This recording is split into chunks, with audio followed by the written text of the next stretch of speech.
අයිබෝවන් උතුම් ජයශ්‍රී මහාමුදුරන් පිහිට ආරක්ෂාව ධෛර්ය ශක්තිය අපේ ආදරණීය රටවිරුවන්ට හා රණවිරුවන්ට හා ලෝකවාසී සියලුම දෙනාට ප්‍රාර්ථනා කරනවා. ඉතින් චුට්ටක් කතා කරන්න ඕනේ කියලා හිතුණා. ඇයි දන්නවද? මට පෞද්ගලික වෙච්ච දේවල් ගැන හිතලා මතලා මගේ පෞද්ගලික ජීවිතේ යම්කිසි බිඳක් මගේ ආදරණීය රටවිරුවන් වෙනුවෙන් බෙදා හරින්න ඕනේ කියලා හිතුණා. ඉතින් අවුරුදු ගාණක් විදේශගත වෙලා ඉඳලා විදේශ රටක ඉඳලා ධනය හම්බ කරලා අපි පුළුවන් තරම් කැපකිරීම කරන්නේ අපි පුළුවන් තරම් සල්ලි දීලා අපේ සල්ලි කරන හම්බ කරලා අපි දෙන්නේ කාටද? අපේ ෆැමිලි එකටනේ. අපි ඉතින් හරි ආදරේ අපේ ෆැමිලි එකට.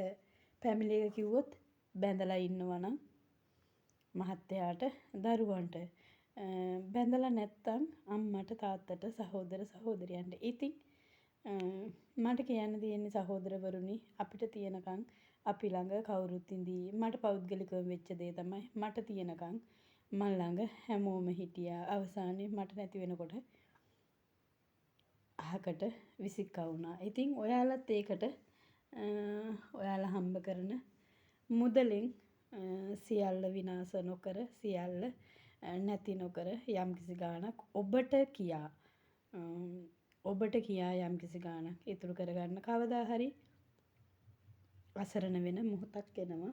අසරණ වෙන වෙලාවක් එනවා. ඒ වෙලාවට ප්‍රයෝජනීය සඳහා හම්බ කරන්න. ඉතින් මට මතකයි මම ගොඩාක් ඈත 2000 ගණන් වල 2002 හෝ 3 හෝ මම රට යනකොට අපිට පඩිය හම්බුනේ 45000යි 35000යි 55000යි ඔය වගේ චූටි පඩියකට අපි ගිහිල්ලා යම්කිසි කොටක් කරගත්තේ. නමුත් අද ඒක වෙනස් වෙලා තියෙනවා. අපි අඩුතරමේ ලක්ෂ 1.20ක් වගේ ගන්න තැනකට අපිපත් වෙලා තියෙනවා. ඉතින් ඒ මුදලෙන් අපිට පුළුවන් 50000ක් ගෙදරට වියදම් කරලා 50000ක් තියාගන්න. නැත්නම් 75000ක් ගෙදරට වියදම් කරලා ලක්ෂයක් තියාගන්න. ඒ වගේ ඔයාලගේ ජීවිතේ ඔයාලටත් ඩිනාර් 10ක් හෝ රුපියල් 10000ක් හෝ ඔබ වෙනුවෙන්ම කියා ඔබගේ නමින්ම කියා යම්කිසි ගාණක් ඉතුරු කරන්න. අඩුතරමේ අද කාලේ මහලු නිවාසයකට යන්නත් මුදල් තමයි ප්‍රථම ස්ථානය වෙන්නේ. පළමුවෙනි ස්ථානය වෙන්නේ මුදල්. ඉතින් ආදරණීය යාළුවනේ මට දෙන්න ඕනේ පණිවිඩය තමයි ඔබ රටවිරුවෙක් නම් මට වෙච්ච ඉරණම නැවත ඔබට නොවේවා කියන පණිවිඩය තමයි මම මේකෙන් බෙදා දෙන්නේ. ඔබට පුළුවන් තරම් ඔබ ඉතුරු කරලා ඔබ වෙනුවෙන් යමක් තියාගන්න කියලා ඉල්ලීමක් තමයි කරන්නේ. ඇත්තටම අද අපේ අතපය හයිය තිබ්බට හිත හයිය තිබ්බට අපේ හිතත් වැටෙන දවසක් එනවා. අපේ අතපයත් වැටෙන දවසක් එනවා. අපි එන්න වියපත් වෙනවා. අපි එන්න තරුණ වෙන්නේ නැහැ. අපි එන්න වියපත් වෙනවා. අපි එන්න ලෙඩ වෙනවා. ඉතින් මේ ඒ හින්දා අපි සාමාන්‍ය අපිටම කියලා යමක් ඉතුරු කරගත්තොත් හොඳයි කියලා මම ඔයාලත් එක්ක මේ අදහස බෙදා ගන්නවා. ඉතින් කාටවත්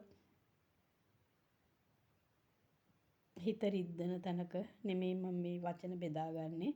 මගේම ජීවිතේ මගේම අත්දැකීම් එක තමයි මම මේ ඔයාලත් එක්ක මේ වචන ටික බෙදාගන්නේ. ඇත්තටම ආදරණීය සහෝදර සහෝදරවරුනි හරිම දුක්බරයි.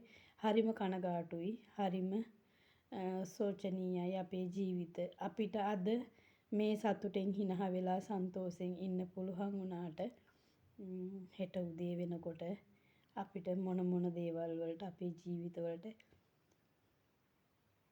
මුහුණ දෙන්න වෙයිද දන්නේ නැහැ. ඉතින් ඇත්තටම ඒකයි සෝබාදහම. ඒකයි සෝබා ධර්මය. සෝබා ධර්මයට අනුව තමයි අපි ජීවත් වෙන්න ඕනේ. අපේ දෛවයේ අපේ ජීවිතේ අපේ නළලේ කොටලා තියෙන දෛවය අනුව අපිට අද වෙන්න තියෙන දේ හෙට වෙන්න තියෙන දේ අපිවත් දන්නේ නැහැ. ඉතින් ඒ හින්දා අපිට හැමෝම